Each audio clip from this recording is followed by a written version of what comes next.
Parents gave me a sick ultimatum: either pay off my train wreck brother's $80K debt or be erased from the family bloodline. They deleted me from the family group chat, removed my baby photos from the walls, and even told relatives I was mentally unstable. Then they held a family dinner just to publicly disown me. You are no longer our son. You never were. I didn't flinch. I just smiled and walked out without a word. That night, I did something bigger that ruined everything. Yesterday they got a letter. Now they're falling apart. What the hell is this?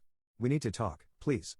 Okay, so IDK, where to even start, because this is like way more insane than anything I ever expected from my family. And Nangle, I'm still kind of in disbelief, but also so mad I could punch a hole in the drywall. So maybe typing this out will help. I guess the first weird thing was when I showed up at my parents' place a couple weeks back and noticed the wall by the stairs was empty, like all the photos gone, not just mine, but mostly mine. I only really noticed because there was this outline on the wall from where my baby photo used to hang. You know how the wall gets lighter behind a frame?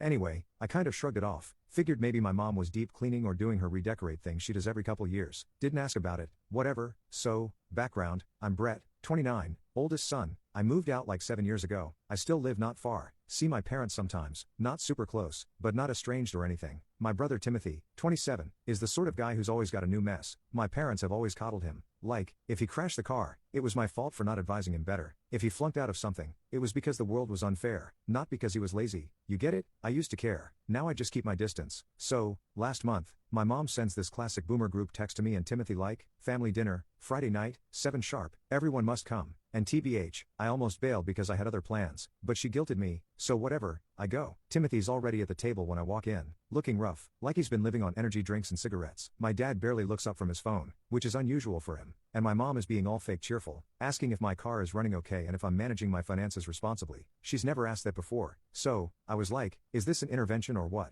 We sit down, eat, overcooked chicken, my mom's stressed food, and it's like no one wants to talk about the elephant in the room. After dessert, my dad finally clears his throat and says Timothy is in serious trouble. I'm just waiting for it because what's new? But then he says it's 80 grand, not a typo, $80,000. I almost laugh because there's no way, right? My mom jumps in, says it's mostly credit cards, some payday loans, a car loan, one of those quick cash app things, rent, utilities, all in arrears, and then it gets real. My dad says, you are the responsible one, you have savings, you're the only hope for this family, you need to pay it off like it's just a given. Timothy doesn't even say anything, just sits there staring at his empty plate. My mom's voice is wobbling, she's saying, family comes first, and how could I do this to my brother? And don't I remember how much they've done for me? I point out, hey, I'm not a bank, and also, why is this even my problem? Why can't you guys help him?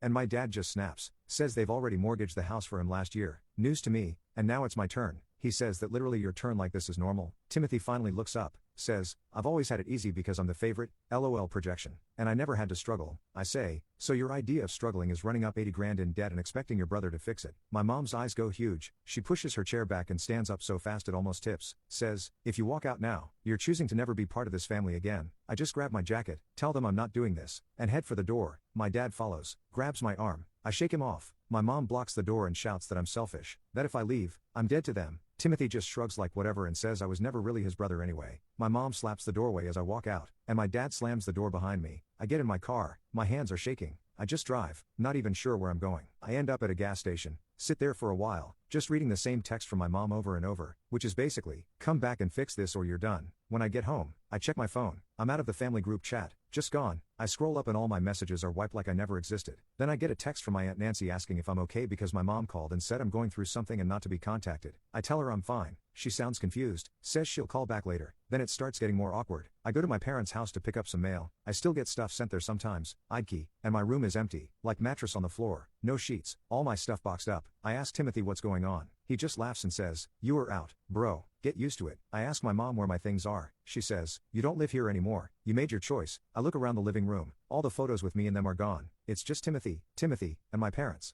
Like they're a trio now. I ask my dad seriously and he says, you did this to yourself, you made your bed, now lie in it. I take my mail, leave, my mom blocks the door, says, you can come back if you do the right thing. I step around her, she slams the door so hard the glass rattles. Next week, I start getting random texts from cousins, old friends, people I haven't talked to in ages, all saying, hang in there, hope you're okay, let us know if you need anything. I ask what's up, and they all say, oh, your mom called, said you're having a hard time, that you're unstable. At this point, I'm just mad, like, they're actually trying to rewrite the story. So, I'm the one with issues, not Timothy, not them.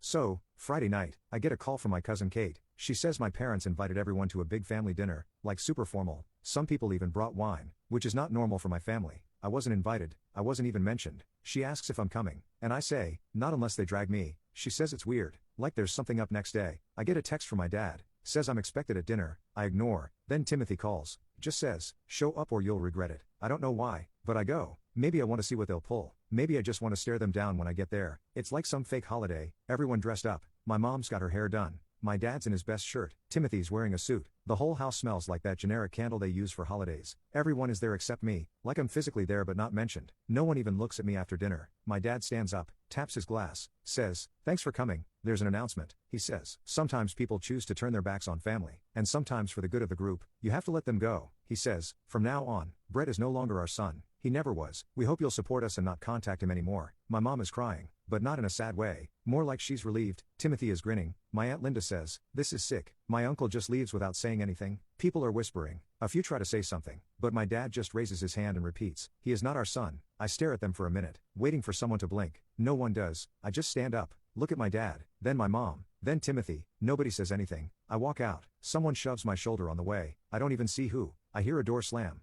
I get in my car, sit there for a while, scrolling through my phone, deleting old photos, blocking numbers, not even sad, just angry. That night, I sat up and started writing down everything they'd ever used me, every time I'd bailed them out, every bill in my name.